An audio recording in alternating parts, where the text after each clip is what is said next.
देखे हरियाणा से ह्यूस्टन तक अमीश जी आपके लिए भी लाया। बिल्कुल, जलेबी तो अच्छी चीज है। सोहेल सेठ भी जलेबी खाना चाहेंगे, रहमानी साहब भी जलेबी खाना चाहेंगे। लेकिन आपका जोश आए है कि कम है? देखिए, मैं ये मिठाई जो इन्होंने दी है मैं जरूर खाता अगर आज कमला हैरिस जीतती। वो भारतीय मूल की थी। आज राष्ट्रवाद का हुआ क्या?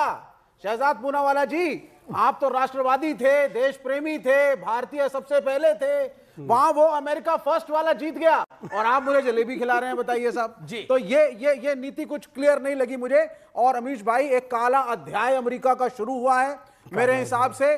कटोगे बटोगे तो कटोगे यहां चल रहा था, ये उसका अमेरिकी वर्जन है जो वहां पे आया है। अच्छा, समझ गया मैं। ये जो हमारे देश में जो चला था, एक फैनेटिज्म, एक पोलराइजेशन और इस्लामोफोबिया पूरे विश्व में जम के आने जा रहा है। एक काले अध्याय की विश्व पॉलिटिक्स में शुरुआत है, यह मेरा मानना है। और भारत को खुश होने की आवश्यकता नहीं है। नहीं, पर ट्रंप से आने से एक काले अध्याय की शुरुआत है। वर्ल्ड ऑर्डर में काला अध्याय शुरू हो जाएगा, आपको लग रहा है? क्यों जी, देखिए, पहली चीज इस्लामोफोबिया शुरू हो जाएगा। नहीं, आप देखिए, एंटी मुस्लिम रेस शुरू हो जाएगी। बिल्कुल आप सही कह रहे हैं। आप देखिए नेतन्याहू भंगड़ा कैसे कर रहे हैं। ये इजराइल वाले जो टोटल राइट विंगर्स हैं, हाउ दे आर डांसिंग, जैसे कि इनको एक बहुत बड़ा बाप और गॉडफादर मिल गया हो। और वो कह रहा है कि साहब मैं जाऊंगा और 2 घंटे के अंदर पैलेस्टीन की प्रॉब्लम सॉल्व। क्या करोगे आप? न्यूक्लियर बॉम्ब फोड़ोगे आप वहां पे? आपकी दिक्कत क्या है? आप जलेबी खा नहीं रहे हैं, आप कह रहे हैं कि बहुत बड़ी परेशानी हो गई है आपके लिए। तो मुझे लगता है हिस्टोरिक डे नहीं है, सैड डे है। हम तो बहुत दुखी हैं। आज पूरी लिबरल लॉबी इसी बात का रोना रो रही है कि ये देखिए क्या हो गया, क्या हो गया। लेकिन देखिए, एक होता है एक व्यक्ति को चोट लगी, लेकिन उस चोट पे नमक डालने की बात होती है, लेकिन आप तो जलेबी डाल रहे हैं। देखिए, ऐसा है, पहली बार पता चला कि कमला हैरिस जीती तो भारत का राष्ट्रवाद ताकतवर होता। भाई वो तो अमेरिकन सिटीजन है, पर कमल के जीतने के लिए कितनी शुभकामनाएं दे रहे थे, आज मुझे समझ में आया। परंतु देखिए विवेक जी, आज बात क्या है?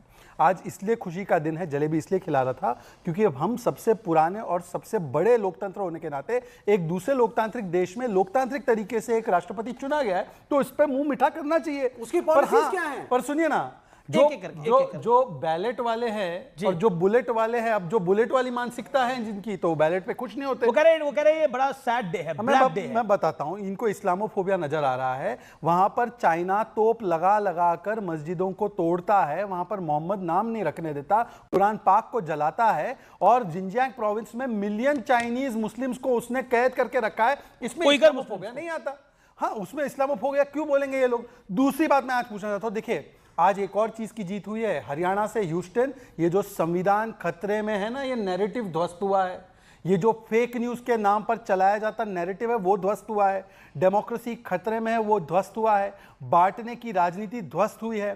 वोट बैंक फर्स्ट की राजनीति ध्वस्त हुई है। और मोदी और ट्रंप जी में बहुत सारी सिमिलरिटीज है। मैं आपको बताता हूँ, यही तो दुख की मैं आपको बताता हूँ सिमिलरिटीज क्या है। सुनिए, यही दुख की बात। एक तो ये है कि दोनों नेशन फर्स्ट, बहुत दुखी अमेरिका फर्स्ट। और दूसरी सिमिलरिटी ये है कि दोनों ने लेफ्ट वोक लिबरल कबाल का बहुत दंश झेला है। अभी भी ट्रंप के ऊपर केस किए थे, मोदी जी के खिलाफ भी कैसे हाथ धोकर पड़े थे, बास्केट ऑफ डिप्लोरेबल्स बोला गया, वहां पर मोदी ट्रंप को हिटलर बोला गया। तो ये नैरेटिव जो झूठ का है, दोस्तों हमें उम्मीद है आपकी दिवाली और छठ बहुत ही अच्छे तरीके से बीत गया होगा, हम उम्मीद करते हैं। तो इस वीडियो को हमारा लेकर आने का मकसद यही था कि जो राष्ट्रपति का चुनाव अमेरिका में हुआ था उसकी डिबेट भारत में बहुत ही तेज़ी से चल रही थी।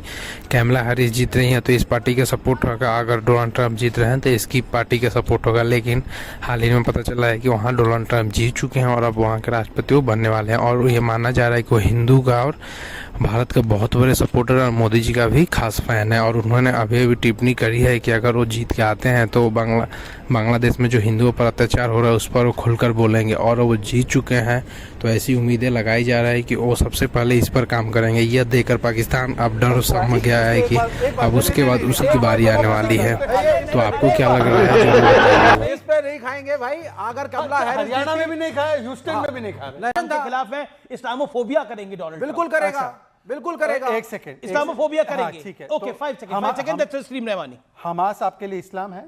नहीं, आप हमास ट्रंप पे के बात खिलाफ करिए ना, बोलना है, हमास इनके पे क्यों लिए जा रहे हैं इस्लाम आप? के खिलाफ बोलना है। हाँ। हमास ने 7 अक्टूबर का इजराइल पर आतंकी हमला किया था, आप मानते हो आतंकी भैया, हमला है? 1940 आप से इजराइल भी कर रहा है, सुनिए, दोनों कर रहे हैं। सेकंड, एक तरफा मत बोलिए आप। 7 अक्टूबर को इजराइल पे हमला हुआ था। उसके पहले इजराइल ने 50 बार ऐसे हमले कर रहे हैं, उसको भी करिए आप। तो आप जस्टिफाई कर रहे हैं हमास हम तो दोनों को गलत कहेंगे, नहीं, आप भी हमास दोनों को को गलत justify- कहिए। तो हमास आप पर एक को कार्रवाई गलत क्यों होनी चाहिए, कहते नहीं हैं? होनी चाहिए?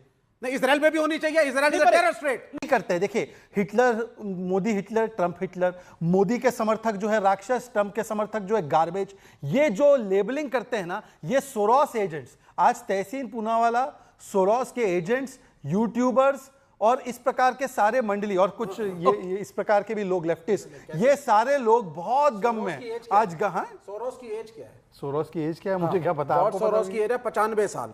और उसको सिर्फ हवा बना करके शहजाद पूनावाला रोज परोसते हैं, जॉर्ज सोरोस आ गया, जॉर्ज सोरोस आ ये गया। सोरोस कैपिटलिस्ट से कितना पसंद है 95-year-old man of whom the BJP और ये शहजाद पूनावाला रोज डरते हैं। आपको सोरोस अच्छा लगता नहीं है? नहीं, वो है ही नहीं, he is not an entity. वो उतना सशक्त नहीं है कि कुछ कर पाए। ये दिखा दिखा के लोगों को डराना आप बंद करिए।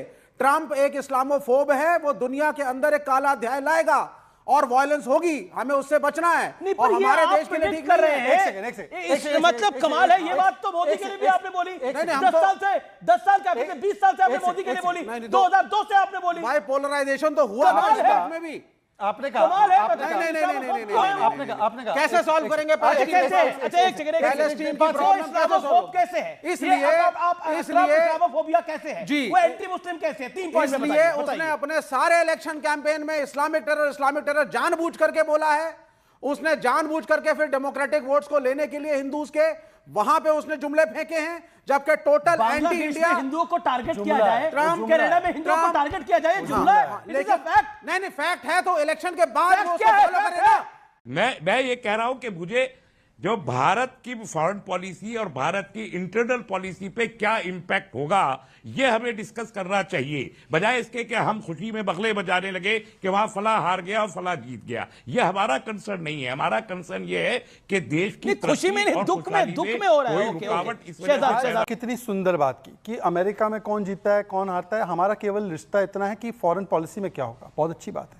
तस्लीम जी, फिर गाजा के लिए हजारों ट्वीट क्यों आ गए? मुसलमान वहां पे मारे जा रहे हैं। हिजबुल्लाह और हसन नसरल्लाह के लिए मातम क्यों मनाए जा रहे हैं? चाहिए। अरे सुनिए ना, अरे नहीं होने चाहिए तो अमीश देवगन आपको आज 6 तारीख को शो पे तब आप बोलेंगे, तब आप बोलेंगे। उससे पहले अब देखिए आप फिर से पत्थरबाजी शुरू कर दिया आप। गजब बेइज्जती है। नहीं, ये शाब्दिक पत्थरबाजी क्यों मेरे बीच में क्यों? मतलब ये इंटरेस्टिंग ये इंटरेस्टिंग पॉइंट है। शहजाद को बोलने दीजिए। तकलीफ हो रही है, केरला में हिंदुओं को तकलीफ हो रही है, यहाँ गवर्नमेंट तक बोल रही है, गवर्नमेंट के ट्वीट आ रहे हैं, प्राइम मिनिस्टर के ट्वीट आ रहे हैं। सर देखिए, यही करके इंटरप्ट करके मेरी बात कनाडा का हिंदू है, मेरी बात पूरी होना दीजिए। बोलिए शहजाद बोलिए। Okay, audios down. ओके, तस्लीम ने मारी 30 सेकंड ओके 20 सेकंड शहजाद। अभी मैंने इनसे पूछा कि भाई साहब अगर फॉरेन पॉलिसी, तो भारत की फॉरेन पॉलिसी। दोस्तों, आप अगर यहाँ तक आए हैं तो आपको हमें उम्मीद है कि ये वीडियो अच्छा लगा होगा। आपसे एक रिक्वेस्ट रहेगी कि आप हमारे चैनल पर पहली बार आए तो चैनल को सब्सक्राइब करके वीडियो को लाइक कर दीजिएगा और बेल आइकन घंटी को दबाना मत भूलिएगा, ताकि ऐसी वीडियो आपको हमेशा मिलती रहे। आपसे एक और रिक्वेस्ट रहेगी कि आप अपने फ्रेंड सर्कल में इस वीडियो को जरूर शेयर कीजिएगा, ताकि वो भी इस वीडियो का आनंद उठा सके। और अंत में आपसे बोलना चाहूँगा कि आपने इस वीडियो में जो कुछ भी देखा हो। दोस्तों, इस डिबेट को ऑर्गेनाइज किया गया था न्यूज़ 80 इंडिया की तरफ से, जिसमें आपको देखने को मिला हुआ कि सारे पार्टियों के प्रवक्ता और विश्लेषक को बुलाया गया, तो इस पर अपनी अपनी बातें रख रहे थे। और शहजाद पूनावाला ने तो कमाल ही कर दिया, उन्होंने ट्रंप की जीत की खुशी में जलेबी लेकर आए थे, जो कि अभी हमारे राहुल गांधी जी हैं जो हरियाणा इलेक्शन में जलेबी की फैक्ट्री डाल रहे थे, वही जलेबी लेकर आए हैं। और हमारी राष्ट्रीय मिठाई भी जलेबी है, तो खिलाने के लिए लेकर आए थे तो खुशी में, लेकिन वो खा नहीं रहे थे। तो आपको वीडियो कैसा लगा कमेंट जरूर कीजिएगा। मिलते हैं अगली वीडियो में, तब तक के लिए जय हिंद जय भारत।